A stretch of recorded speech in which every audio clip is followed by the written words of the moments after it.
जय बाबा स्वामी, जय आत्मेश्वर। हिमालय का समर्पण योग भाग 4 का आज 15वां दिन है और हम हैं पृष्ठ क्रमांक 161 161 पर। गुरुदेव कहते हैं, तभी मेरी दाहिनी ओर बैठे हुए एक गुरु ने कहना प्रारंभ किया, प्रत्येक आत्मा का अस्तित्व पानी की एक बूंद जैसा ही होता है। अब उसके पास जो शक्ति है उससे दो ही मार्ग वह अपना सकती है। पहला, वह साधक निर्जन स्थान पर तपस्या करके अपनी आत्मा को जागृत करे और अंत में मोक्ष को प्राप्त करे। यह ठीक वैसा ही है कि एक बूंद सूर्य के प्रकाश में आती है और इतने समय आती है कि तप कर वह भाप बन जाती है और अपने अस्तित्व को समाप्त कर लेती है, लेकिन यह सदैव अपना अलग अस्तित्व लिए होती है।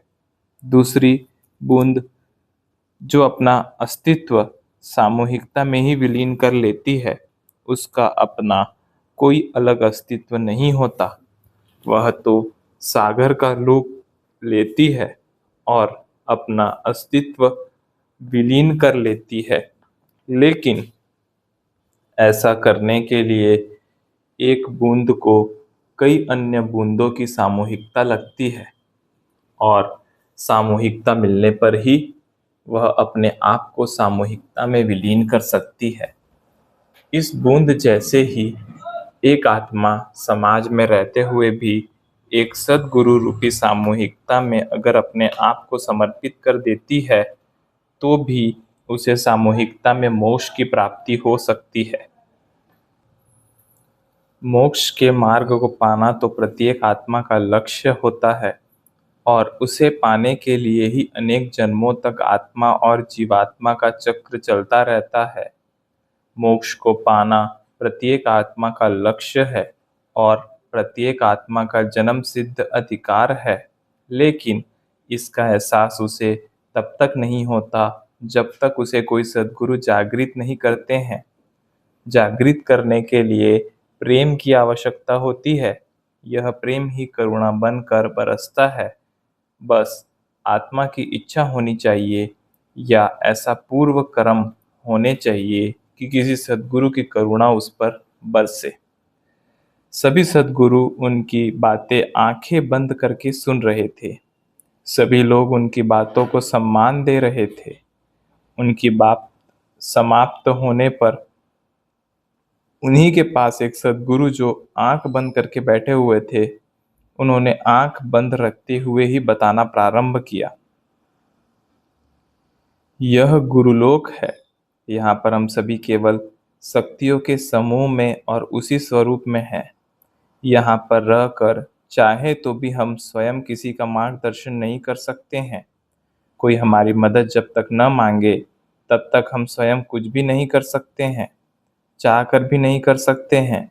हम सब देखते रहते हैं, हमें सब दिखता रहता है, पर हमें कुछ करते नहीं आता, क्योंकि अब हमारे पास करने के लिए शरीर नहीं है।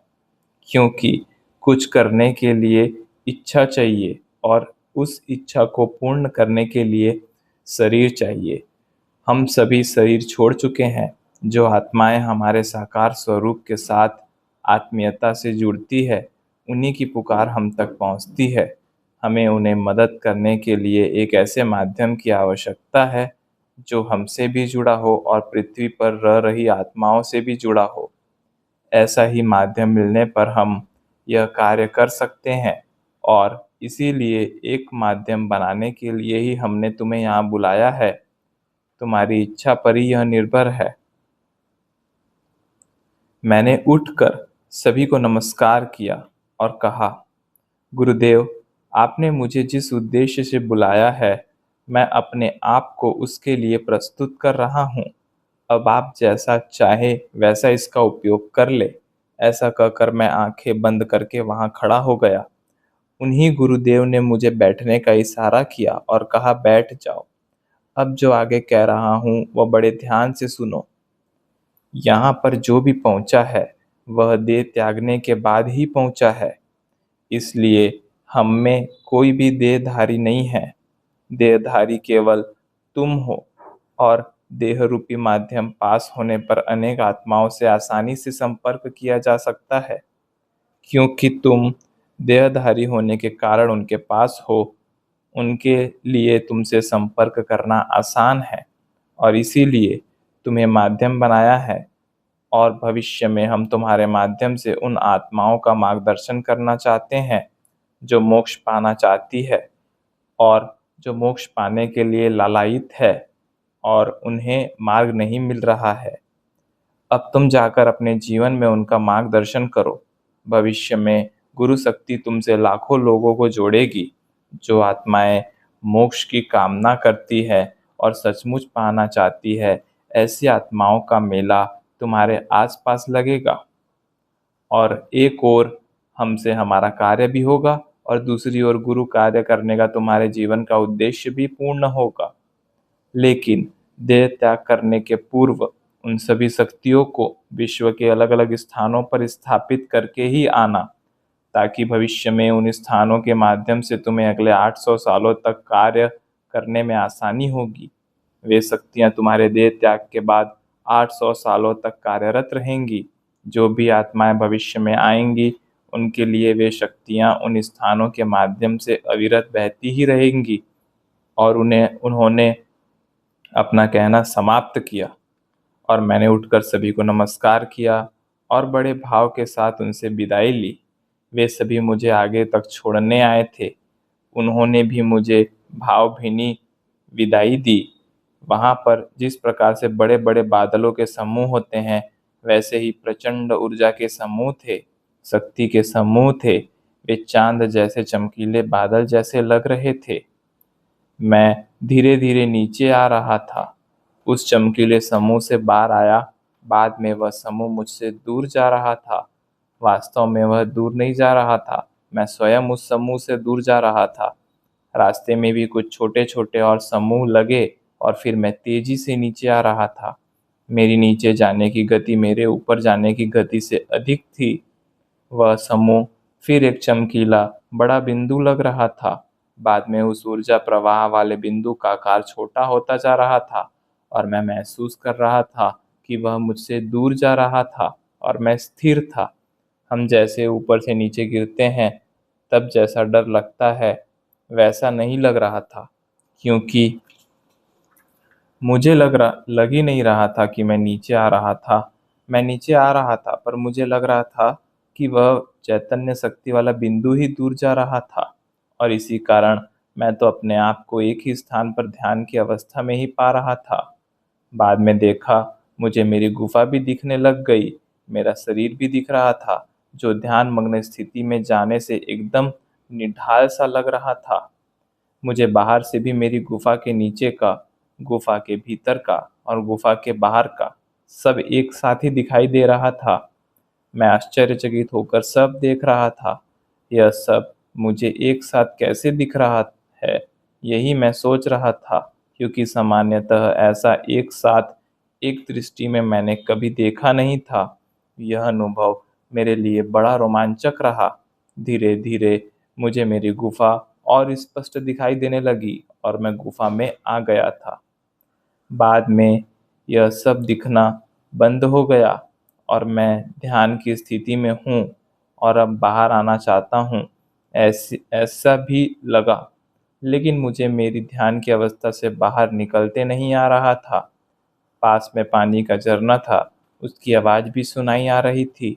बाहर के पक्षियों की आवाज़ें भी सुनाई आ रही थी। काफ़ी दिनों से ऐसे ही ध्यान में बैठा हूँ, यह भी लग रहा था, पर उस अवस्था में से बाहर आते नहीं आ रहा था। मेरे शरीर पर कोई नियंत्रण नहीं रहा था। पूरा शरीर ही एकदम ठंडा हो गया था। वह शरीर न होकर मानो बर्फ का एक बड़ा टुकड़ा हो, ऐसा प्रतीत हो रहा था। शरीर में तो कोई गतिविधि ही नहीं थी, पूरे शरीर पर कोई नियंत्रण ही नहीं था।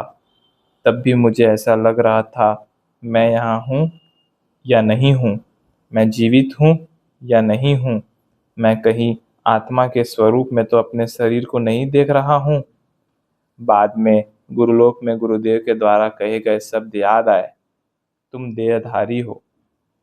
तब लगा यानी अभी मैं देहधारी ही हूँ, अभी मैं जीवित हूँ, अभी देह रूपी माध्यम मेरे पास है, क्योंकि गुरु कार्य तो अभी बाकी है, अभी तो कार्य प्रारंभ ही नहीं हुआ है। मैंने गुरुदेव को आश्वासन दिया था कि जीवन भर आपका कार्य करूंगा, मैं तो अभी कार्यरत ही नहीं हुआ हूँ। मैं इस असमंजस में ही था कि देखा कि सामने गुरुदेव का चैतन्य प्रकाश प्रकट हुआ और गुरुदेव ने कहा, अपने चित्त को विचलित मत होने दो, अभी तुम गुरुलोक की महत्वपूर्ण यात्रा करके आए हो, थोड़ा समय इंतजार करो, सब परिस्थितियां ठीक हो जाएंगी। काफी दिनों से शरीर के इस अवस्था में होने से ऐसा प्रतीत हो रहा है, गुरुलोक में साक्षात गुरुओं से तुम्हारा संपर्क हो गया। यह गुरु कार्य के लिए बड़ा शुभ संकेत है, लेकिन गुरु कार्य का प्रारंभ करने के पूर्व शरीर को क्रियाओं के दूषित परिणाम से बचाने की व्यवस्था करो। मनुष्य को हम गुरु शक्तियां जब माध्यम बनाती हैं तो एक घर्षण होता है और उस घर्षण से गर्मी बढ़ती है। वह गर्मी शरीर के लिए भी हानिकारक है और चित्त को भी दूषित करती है। उस गर्मी को ही अहंकार कहते हैं। पहले शरीर को उस गर्मी से बचाने की व्यवस्था करना है। भविष्य में तुम्हें जैन मुनियों के एक बड़ी सामूहिकता वाले संघ में शामिल होना है। उनकी ध्यान की पद्धति अलग है, लेकिन उनका उद्देश्य भी वही है। शरीर में आने वाले अहंकार को कैसे जाना जाए, कैसे पहचाना जाए और ऐसी परिस्थितियों में शरीर पर कैसे नियंत्रण किया जाए, यह उनके सानिध्य में तुम्हें पता लगेगा। वे तुम्हारी सहायता करेंगे, वे तुम्हें इसके लिए मार्गदर्शन करेंगे। इस नदी के उस पार उनका निवास एक पहाड़ी पर है। वे समूह में रह रहे हैं, 45 लोगों का समूह है। मैंने एक बच्चे जैसा कहा, मैं किसी जैन मुनि को नहीं पहचानता, मुझे भी वे नहीं पहचानेंगे। आत्मा आत्मा को पहचानती है। तुम्हारे वहां जाने पर वे ही जान लेंगे और तुम्हारा मार्गदर्शन करेंगे। वे अपनी मोक्ष की स्थिति पाने के लिए सालों से ध्यान कर रहे हैं। उनकी ध्यान की पद्धति अलग है। उनकी ध्यान करने की पद्धति अलग है। अगर घर जल रहा हो तो घर की आग को बुझाने के लिए घर के बाहर जाना पड़ता है और आग बुझानी पड़ती है। ठीक वैसा ही है, इस ध्यान की पद्धति में भी दोष है और वे दोष इस ध्यान की पद्धति से बाहर रहने वाला ही जान सकता है और बता सकता है। वे भी अपनी ध्यान की पद्धति से पूर्णत्व की स्थिति पा चुके हैं, लेकिन उन्होंने वह ध्यान केवल उनकी मोक्ष की स्थिति पाने के लिए किया था। वह स्थिति अब उन्हें मिल गई है, लेकिन उन्होंने कभी मोक्ष की स्थिति दूसरों को देने की इच्छा नहीं की और इसी कारण से वे किसी को मोक्ष की स्थिति नहीं दे सकते हैं। वे अपने लक्ष्य तक पहुंच गए हैं, अब वे अटक गए हैं क्योंकि इसके आगे का लक्ष्य ही नहीं था और लक्ष्य पा लिया। अब आगे क्या? अब आगे कोई लक्ष्य ही नहीं है। जीवन का उद्देश्य पूर्ण हो गया है। देह त्याग करने तक बस जी रहे हैं। उनकी स्थिति तो पके आम जैसी है। वे पूर्णतः पक गए हैं। कोई उन्हें खा ले तो उनका उपयोग हो, नहीं तो वे आम के पेड़ से गिरने ही वाले हैं और गिर गए तो वे मिट्टी में मिल जाएंगे। ऐसी पके हुए आम जैसी परिपक्व अवस्था उनकी है और तुम्हें ही उन्हें खोजना होगा। यहाँ की एक अलग परिस्थिति है और समाज की अलग परिस्थिति है। यहाँ पर प्राकृतिक स्थिति जितनी अनुरूप है उतनी समाज में नहीं है और आत्म जागृति का कार्य भी प्रकृति की अनुरूपता में होने वाला है। इसलिए आवश्यक है कि एक ऐसी पद्धति बनाई जाए जो समाज में आसानी से स्वीकार हो और बाद में भी कोई भी व्यक्ति उसे अपनाकर अपनी आध्यात्मिक प्रगति कर सके।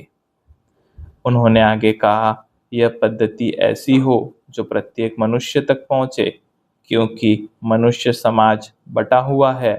प्राकृतिक रूप से तो दो ही प्रकार थे, एक पुरुष और एक स्त्री। लेकिन पता नहीं क्यों मनुष्य ने अपने आप को इतने सारे टुकड़ों में बांट लिया है। देश, धर्म, भाषा, जाति, रंग, प्रदेश, इन सभी टुकड़ों को जोड़ सके ऐसी पद्धति होनी चाहिए। यानी यह कार्य जितना आसान लगता है उतना आसान है नहीं, और समूचे मनुष्य समाज में करने के लिए इसे विश्व स्तर पर ही करना होगा। तभी यह कार्य हो सकेगा, और यह कार्य इसी जीवन में होगा। यानी अब तुम्हारे पास समय नहीं है। यह तुम्हारी गुरुलोक की यात्रा कराना ही हमारे जीवन का उद्देश्य था, ताकि गुरुलोक तक एक बार पहुंच गए तो बाद में तुम केवल माध्यम बन जाओगे, और बाद में वे सभी तुम्हारे माध्यम से ही कार्य करेंगे। उन्होंने भी कोई माध्यम नहीं मिल रहा है। इस प्रकार तुम्हें शक्तियाँ की सहायता की आवश्यकता थी, और उन्हें एक खाली निखालस माध्यम की आवश्यकता थी। तुम्हारी यह यात्रा सफल करा के दोनों का ही कार्य सिद्ध हो गया है। हमने कुछ नहीं किया, दो लोगों को जोड़ा है। गुरु का कार्य सदा जोड़ना ही होता है, इसलिए हमने हमारा कार्य किया है। अब आगे का कार्य तुम स्वयं करो। अब आगे का रास्ता साफ हो गया है। ऐसा कहकर गुरुदेव की शक्तियां अंतर्ध्यान हो गई, और धीरे धीरे देखा मैं अपने हाथों की उंगलियों को हिला पा रहा था। उन्हें धीरे धीरे हिलाया, बाद में धीरे धीरे बाएं हाथ की हथेली पर दाहिना हाथ रखा था, वह थोड़ा दूर किया। धीरे धीरे पैर की भी उंगलियां हिलने लगी, और पैर भी हिलने लग गए। और फिर मैं धीरे धीरे ध्यान की स्थिति से बाहर आया और देखा तो सुबह होने वाली थी। बाहर पक्षी आवाजें कर रहे थे। मैंने नदी में ही नहाने जाने का निर्णय किया, क्योंकि एक स्थान पर बैठे बैठे शरीर भी जाम हो गया था। शारीरिक गतिविधियां करनी भी आवश्यक थी। शारीरिक गतिविधियां ध्यान से बाहर आने में बड़ी सहायता करती है। मैं धीरे धीरे गुफा के बाहर आया। गुफा में झरना बह ही रहा था। गुफा भी एक छोटी सी दुनिया ही थी, जो एक निश्चित वातावरण बनाकर रखती थी। गुफा को मैंने नमस्कार किया, क्योंकि उस पवित्र गुफा में बैठकर ही वह साधना संपन्न हो सकी थी, जिस साधना में गुरुलोक के दर्शन हो गए थे। मैं अपनी ही एक धुन में आगे जा रहा था, और मुझे पता नहीं क्यों लग रहा था, बचपन से ही मेरा ध्यान के प्रति इतना आकर्षण होना, एक पागलपन की हद तक होना, और उसी पागलपन को जीवन में 40 सालों तक पकड़े रखना, यह कोई आसान कार्य नहीं है। इतने 40 सालों के जीवन में कई कठिनाइयां आई, कई व्यवधान आए, कई प्रसंग आए, तो भी इस ध्यान के प्रति जो आकर्षण था वह कम नहीं हुआ। और अब यह ध्यान तो शरीर के नस नस में समा गया है, और जीवन के भविष्य काल में यह बना ही रहेगा, क्योंकि अब तो ध्यान के बिना जीवन ही व्यर्थ लगता है। इसलिए अब तो स्थिति है कि प्राण छूट सकते हैं, पर ध्यान नहीं छूट सकता है। यह सब एक जीवन के दौरान संभव नहीं हो पाया है। कई जन्मों की साधना इसके पीछे कार्यरत रही है, और इस ध्यान मार्ग में जो भी गुरु मिले, वे भौगोलिक रूप से एक दूसरे से मीलों दूर थे, पर कभी ऐसा लगा नहीं कि वे अलग हैं। सभी एक जैसे लगे, और सभी जुड़े हुए लगे। जय बाबा स्वामी, जय आत्मेश्वर।